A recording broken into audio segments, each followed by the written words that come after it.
జై Srikrishna. Students, welcome back to our channel physics tutor 2363. ఈ రోజు మనం 10th class new textbook లోని chapter 1 chemical equations and reactions, ఈ చాప్టర్ లో కెమికల్ ఈక్వేషన్ సంబంధించిన టాపిక్స్ ఇప్పుడు నేర్చుకుందాం. దీనిలో మొదటగా వర్డ్ ఈక్వేషన్ అంటే ఏంటి, స్కెలిటల్ ఈక్వేషన్ అంటే ఏంటి, chemical equation balanced chemical equation అంటే ఏంటి, how to balance A chemical equation, ఇది కొంచెం ఇంపార్టెంట్. బ్యాలెన్స్ చేయడం అనేది కూడా కొంచెం ఇంపార్టెంట్. కొన్ని ఈక్వేషన్స్ ఇచ్చి బ్యాలెన్స్ చేయమని అడుగుతారు కాబట్టి ఈ ఉన్న టాపిక్స్ లో ఇంపార్టెంట్ టాపిక్ ఇదనమాట. How to balance A chemical equation అనే టాపిక్ ఇంపార్టెంట్. ఆక్సిజన్, మెగ్నీషియం ని గనక ఆక్సిజన్ సమక్షంలో బర్న్ చేస్తే magnesium plus oxygen, magnesium plus oxygen ఒక ఈక్వేషన్ రూపంలో రాస్తున్నాను, గమనించండి. అంటే magnesium burn in trains of oxygen gives magnesium oxide అని ఒక వాక్య రూపంలో గనక, ఒక సెంటెన్స్ రూపంలో గనక చెప్తే it takes more time, lengthy అవుతుంది అనమాట. వర్క్ అనేది లెంతీ అవుతుంది కాబట్టి దాన్ని ఒక ఈక్వేషన్ రూపంలో ఇలా చెప్తే దాన్ని వర్డ్ ఈక్వేషన్ అంటాం. Magnesium plus oxygen gives magnesium oxide, magnesium oxide. This is word equation. ఏవైతే చర్యలో పాల్గొన్నాయో వాటిని, అలాగే చర్యలో ఏవైతే ఏర్పడినాయో వాటిని ఇలా రిప్రజెంట్ చేయడాన్ని వర్డ్ ఈక్వేషన్ అంటాం. ఈ వర్డ్ ఈక్వేషన్ లో మనకి కనుక ఇటు చూస్తే లెఫ్ట్ హ్యాండ్ సైడ్, మన హ్యాండ్ కి లెఫ్ట్ హ్యాండ్ సైడ్, ఈ లెఫ్ట్ హ్యాండ్ సైడ్ ఎల్హెచ్ఎస్ ఏవైతే ఉన్నాయో వాటిని రియాక్టెంట్స్ అంటాం. ఎల్హెచ్ఎస్ ఉన్న వాటిని రియాక్టెంట్స్ అని అంటాం. అలాగే హ్యారో మార్క్ రైట్ హ్యాండ్ సైడ్, ఈ రైట్ హ్యాండ్ సైడ్ ఉన్న వాటిని వీటినేమో ప్రోడక్ట్స్ అంటాం. ఆర్హెచ్ఎస్ ఉన్న వాటిని ప్రోడక్ట్స్ అంటాం. ఇక్కడ లెఫ్ట్ హ్యాండ్ సైడ్ రియాక్టెంట్స్ ని 1 or more ఎక్కువ ఉంటే కనుక, 2 కానీ అంతకన్నా ఎక్కువ కానీ ఉంటే వాటిని ప్లస్ సైన్ తో ఇలా సెపరేట్ చేస్తాం అనమాట. మెగ్నీషియం ప్లస్ ఆక్సిజన్ ప్లస్ ఇంకా ఏమైనా ఉంటే కనుక వాటిని కూడా ప్లస్ తో చూపించవచ్చు. అలాగే ప్రోడక్ట్స్ లో కూడా ఎక్కువ కనుక ఫామ్ అయితే వాటిని కూడా ప్లస్ సింబల్ తో మనం వేరు చేసి చూపిస్తాం. అట్లాగే ఇక్కడ మధ్యలో ఉండే arrow mark direction of the equation, direction of the reaction. ఇక్కడ చాలా ఇంపార్టెంట్ ఇది. యారో మార్క్ ఏం రిప్రజెంట్ చేస్తుంది అని ఒక్కోసారి క్వశ్చన్ అడుగుతారు మిమ్మల్ని. The arrow mark represents the direction of the reaction. Okay, ఇది వర్డ్ ఈక్వేషన్. ఈ వర్డ్ ఈక్వేషన్ లో మళ్ళీ ఒకసారి చెప్తున్నాను. లెఫ్ట్ హ్యాండ్ సైడ్ ఉండే వాటి రియాక్టెంట్స్ అంటాం, రైట్ హ్యాండ్ సైడ్ ఉండే వాటిని ప్రోడక్ట్స్ అంటాం. అట్లాగే మధ్యలో యారో మార్క్ అనేది డైరెక్షన్ ఆఫ్ ది రియాక్షన్ ని మనకి రిప్రజెంట్ చేస్తుంది అనమాట. వర్డ్ ఈక్వేషన్ లో ఈ మెగ్నీషియం, ఆక్సిజన్, మెగ్నీషియం ఏవైతే రియాక్టెంట్స్, ఏవైతే ప్రోడక్ట్స్ ఉన్నాయో వాటికి సింబల్స్ రూపంలోను ఫార్ములా రూపంలో కనుక రిప్రజెంట్ చేస్తే దాన్ని skeletal equation or skeletal chemical equation అంటాం. స్కెలిటల్ ఈక్వేషన్ అంటే మెగ్నీషియం యొక్క సింబల్ Mg ప్లస్ ఆక్సిజన్ యొక్క formula O2, this gives to magnesium oxide యొక్క ఫార్ములా MgO. ఇలా కనుక రిప్రజెంట్ చేస్తే దాన్ని స్కెలిటల్ ఈక్వేషన్ అంటాం. This is a skeletal chemical equation. ఇది స్కెలిటల్ ఈక్వేషన్ అంటాం. అయితే ఇక్కడ స్కెలిటల్ ఈక్వేషన్ లో ఎంజీ మనకి ఇక్కడ లెఫ్ట్ హ్యాండ్ సైడ్ ఒక ఎంజీ ఉంది, ఇక్కడ కూడా ఒక ఎంజీ ఉంది, సో బ్యాలెన్స్డ్ గానే ఉంది.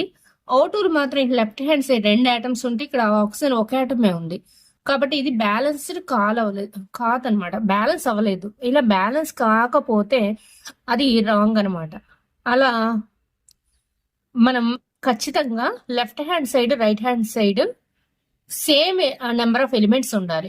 ఇటువైపు ఏ ఎలిమెంట్స్ లేదా ఆటమ్స్ ఉన్నాయో సేమ్ అన్నే number of elements products side కూడా ఉండాలి. అలా ఉంటే that is a balanced chemical equation అంటాం. ఎందువల్ల అంటే according to law of conservation of mass ప్రకారం mass can neither be created nor be destroyed in a chemical reaction. అంటే మనం మాస్ ని, ఏదైనా ఒక పదార్థాన్ని సృష్టించలేము, నాశనం చేయలేము. అలాగే లెఫ్ట్ హ్యాండ్ సైడ్ అంటే ఎలిమెంట్స్, లెఫ్ట్ హ్యాండ్ సైడ్ ఉండేవి ఏమిటి అనమాట, రియాక్టెంట్స్ యొక్క టోటల్ మాస్ ఎంత ఉంటుందో ప్రోడక్ట్స్ యొక్క టోటల్ మాస్ కూడా అంతే ఉండాలి. The total mass of the elements present in the products has to be equal to the total mass of the elements present in the reactants. So ఇటువైపున కానీ ఒక్క atom కూడా ఎక్కువ ఉండడం కానీ తక్కువ ఉండడం కానీ జరగకూడదు. అలా ఒకవేళ ఉన్నప్పటికీ మనం బ్యాలెన్స్ చేయాలన్నమాట. బ్యాలెన్స్ చేసేటప్పుడు మనం గుర్తుంచుకోవాల్సిన విషయం ఏంటంటే కింద ఉన్న ఈ సఫిక్స్లు మాత్రం మార్చకూడదు. ఎదురుగా ఉండే ఇక్కడ ఉండే కోఎఫిషియెంట్లు మార్చాలి కానీ సఫిక్స్లు మార్చకూడదు. ఇప్పుడు ఒక ఈక్వేషన్ ని బ్యాలెన్స్ చేయడం ఎలాగో ఇప్పుడు నేర్చుకుందాం.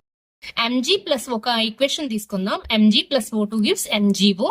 ఈ ఈక్వేషన్ లో మనం బ్యాలెన్స్ చేయక ముందు ఇలా ఉంది, బ్యాలెన్స్ చేసిన తర్వాత ఎలా ఉంటుందో చూద్దాము. దీంట్లో ఫస్ట్ LHS RHS రాసుకుందాం.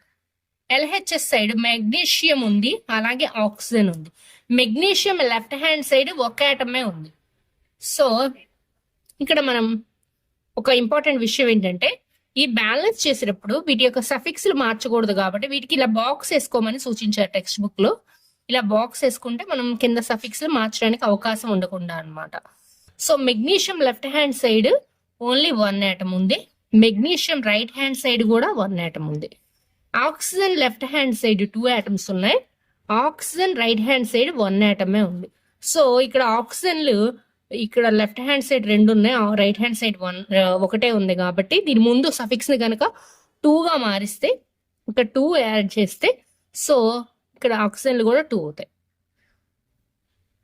ఇప్పుడు ఆక్సిజన్లు బ్యాలెన్స్ అయిపోయినాయి, కానీ ఇక్కడ ఎప్పుడైతే 2 మార్చామో మెగ్నీషియంలు 2 అయిపోయింది, మెగ్నీషియంలు 2 అయినాయి కాబట్టి ఇక్కడ కూడా magnesium left hand magnesium coefficient ని 2 మార్చుతాం.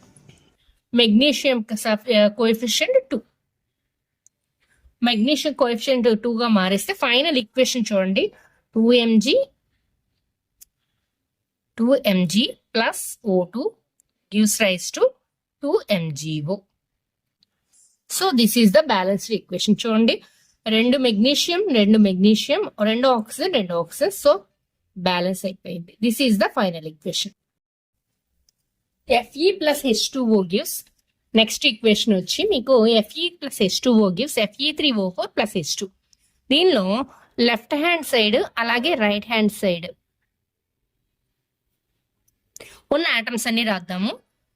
Fe ఇక్కడ ఓన్లీ 1 ఆటమ్, అదే F కి రైట్ హ్యాండ్ సైడ్ 3 ఆటమ్స్.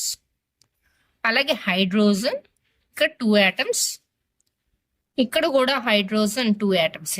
ఇంకా చూడండి ఇక్కడ 2 ఆటమ్స్ ఉన్నాయి. అలాగే ఆక్సిజన్ ఇక్కడ లెఫ్ట్ హ్యాండ్ సైడ్ 1 కనిపిస్తుంది, oxygen right hand side 4 atoms కనిపిస్తున్నాయి. సో మనకి ముందు చెప్పినట్లుగానే వీటి యొక్క సఫిక్స్ మార్చకూడదు కాబట్టి వీటికి బాక్స్ వేసుకుందాం. ఓకే, సఫిక్స్ మార్చడానికి అవకాశం లేదనమాట. ఇప్పుడు బ్యాలెన్స్ చేసేటప్పుడు చూడండి, ముందుగా ఆక్సిజన్ తీసుకుందాము. ఆక్సిజన్ 4 ఆటమ్స్ ఉన్నాయి కాబట్టి ఇక్కడ ఆక్సిజన్ ముందు మనం గనక కోఎఫిషియంట్ 4 కనుక పెడితే this will becomes 4. So 4H2O. ఎప్పుడైతే 4H2O పెట్టామో ఇక్కడ హైడ్రోసస్ చూడండి 4 2s 8 అయింది. So 4 2s 8. సో 2 కాస్త ఇక్కడ మనం 8 గా మార్చుకోవాలి. లెఫ్ట్ హ్యాండ్ సైడ్ ఇక్కడ నెంబర్ ఆఫ్ హైడ్రోజన్ ఆటమ్స్ 8 అయినాయి కాబట్టి. సో ఇక్కడ 8 అయిన తర్వాత హైడ్రోజన్ బ్యాలెన్స్ చేయాలంటే ఇక్కడ మనకు దీని యొక్క కోఎఫిషియంట్ 4 తో మల్టిప్లై చేస్తే ఇక్కడ 4 2s 8 అవుతాయి. సో ఇక్కడ కోఎఫిషియంట్ 4 తీసుకుందాము, 4 2s 8 అవుతుంది. సో 8 ఇక్కడ 4 పెడితే ఇక్కడ 8 అవుతాయి. ఈ 2 బ్యాలెన్స్ అయిపోయినాయి. క్లియర్. ఏంటంటే ఐరన్ చూడండి, ఇక్కడ Fe1 Fe3 ఇక్కడ 3 ఆటమ్స్ ఉన్నాయి కాబట్టి ఇక్కడ కోఎఫిషియంట్ 3 గా పెట్టుకుందాం. ఐరన్ యొక్క కోఎఫిషియంట్ 3 ఎప్పుడైతే పెట్టామో left hand side iron atoms కూడా 3 అవుతాయి. So left hand side 3 hydrogens 8 oxygen 4. So అన్ని బ్యాలెన్స్డ్ గానే ఉన్నాయి కాబట్టి the final balanced equation is therefore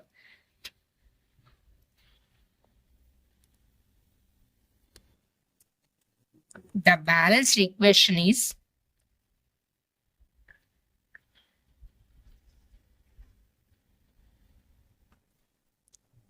(3Fe plus 4H2O gives rise to Fe3O4 plus 4H2).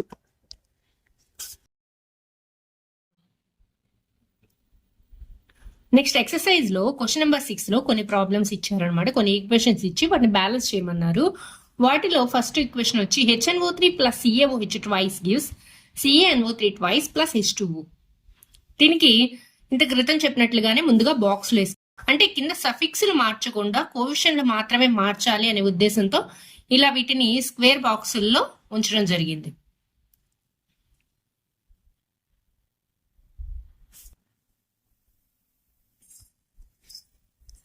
ఇప్పుడు LHS RHS రియాక్టెంట్ సైడ్ అలాగే product side ఈ atoms ఎన్ని ఉన్నాయో క్యాల్కులేట్ చేసి ఇక్కడ ఫిగర్స్ వేద్దాము.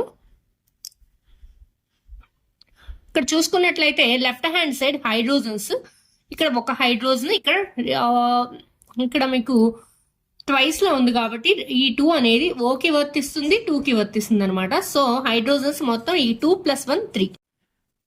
అలాగే hydrogens right hand side 2, nitrogens ఇక్కడ నైట్రోజన్ 1 ఇక్కడ 2, ఆక్సిజన్స్ ఇక్కడ 3 + 2 5, ఇక్కడ ఆక్సిజన్స్ 3 2s are 6 + 1 7. కాల్షియం ఇక్కడ 1 ఇక్కడ కూడా 1. Of atoms left hand side right hand side రాసుకుందాము. రాసుకుంటే మనకి ఇక్కడ ఏవి కూడా బ్యాలెన్స్డ్ గా లేదు, ఒక్క కాల్షియం తప్పించి. ఇంకా ఇండివిజువల్ గా ఉన్నది నైట్రోజన్ కాబట్టి ఇక్కడ నైట్రోజన్ ని ముందుగా బ్యాలెన్స్ చేద్దాము. నైట్రోజన్స్ రైట్ హ్యాండ్ సైడ్ 2 ఉన్నాయి కాబట్టి ఇక్కడ సఫిక్స్ ని కనుక 2 మార్చితే ఇక్కడ సఫిక్స్ ఇక్కడ కోఎఫిషియంట్ ని కనుక 2 గా మారిస్తే ఇక్కడ నెక్స్ట్ ఇక్కడ కూడా మనకి 2 అవుతుంది అనమాట. ఇక్కడ ఎప్పుడైతే 2 అయిందో హైడ్రోజన్స్ యొక్క నెంబర్ కూడా మారుతుంది. 2 1s are 2 hydrogens plus 2 hydrogens that is 4 hydrogens అనమాట. మొత్తం లెఫ్ట్ హ్యాండ్ సైడ్ 4 హైడ్రోజన్స్ గా మారినాయి. అలాగే ఆక్సిజన్స్ కూడా మారాయి చూడండి. 2 3s are 6 + 2 8. సో ఇక్కడ 8 ఆక్సిజన్స్ అయ్యాయి. సో ఇక్కడ మారింది ఏంటంటే హైడ్రోజన్స్ మారినాయి కాబట్టి లెఫ్ట్ హ్యాండ్ సైడ్ 4 ఉన్నాయి, రైట్ హ్యాండ్ సైడ్ కూడా 4 చేద్దాము. ఇక్కడ కోఎఫిషియంట్ ని 2 కనుక చేంజ్ చేస్తే రైట్ హ్యాండ్ సైడ్ కూడా 4 అవుతాయి. So 2 2s are 4. Next hydrogens balance అయిపోయినాయి కానీ ఇక్కడ ఆక్సిజన్స్ నెంబర్ మారుతుంది చూడండి. 2 2s are 4. So oxygens 2 1s are 2, 2 3s are 6 + 2 8. So oxygen మనం ఏం చేయకుండానే బ్యాలెన్స్ అయిపోయినాయి 8 8. సో అన్ని బ్యాలెన్స్డ్ గానే కనబడుతుంది చూడండి. LHS hydrogens 4 4, nitrogens 2 2, oxygens 8 8, calcium 1 1. So all atoms are balanced. So that therefore 2HNO3 plus CaOH twice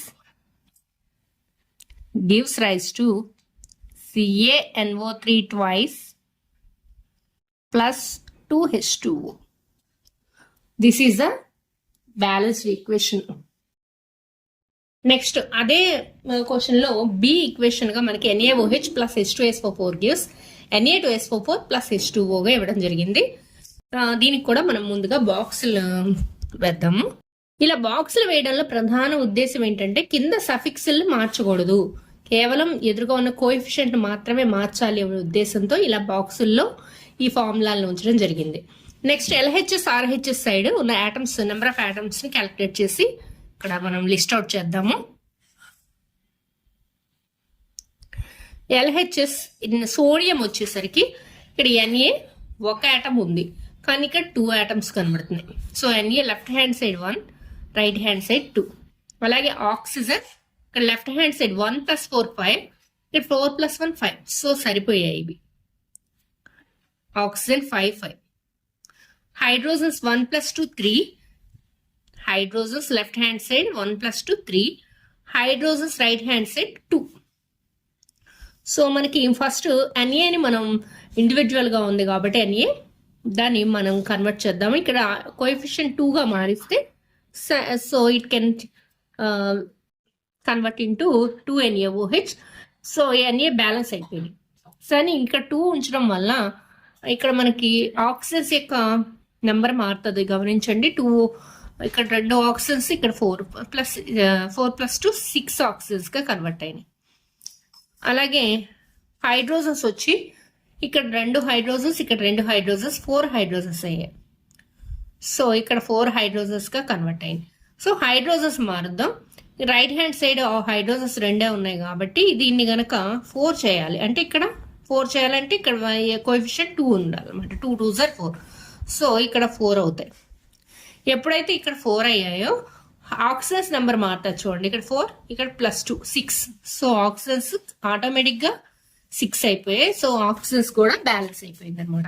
so therefore the balance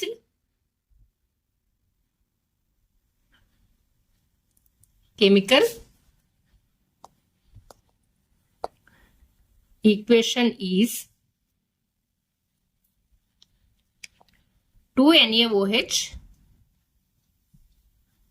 plus H2SO4 gives Na2SO4 plus 2H2. ఇది మనకి final గా balanced equation అవుతుంది. Next equation NaCl plus AgNO3 gives AgCl plus NaNO3. ఇక్కడ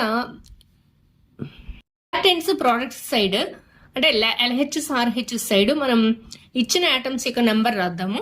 sodium తీసుకుంటే Na, ఇక్కడ 1, ఇక్కడ కూడా 1, Na1, Na right hand side also 1. Cl chlorine తీసుకుంటే ఇక్కడ నెంబర్ ఆఫ్ క్లోరిన్స్ 1, ఇక్కడ కూడా క్లోరిన్స్ 1. సిల్వర్ Ag తీసుకుంటే Ag here also 1, here also 1. Left hand side nitrogen తీసుకుంటే నైట్రోజన్ ఆల్సో 1, ఇక్కడ కూడా నైట్రోజన్ 1. ఆక్సిజన్ తీసుకుంటే ఇక్కడ 3 ఆటమ్స్, ఇక్కడ కూడా 3 ఆటమ్స్. సో అన్ని బ్యాలెన్స్డ్ గానే ఉన్నాయి. ఆల్రెడీ ఓ బ్యాలెన్స్డ్ ఈక్వేషన్ ఇచ్చారు మనకి. So this is the given equation is a balanced equation.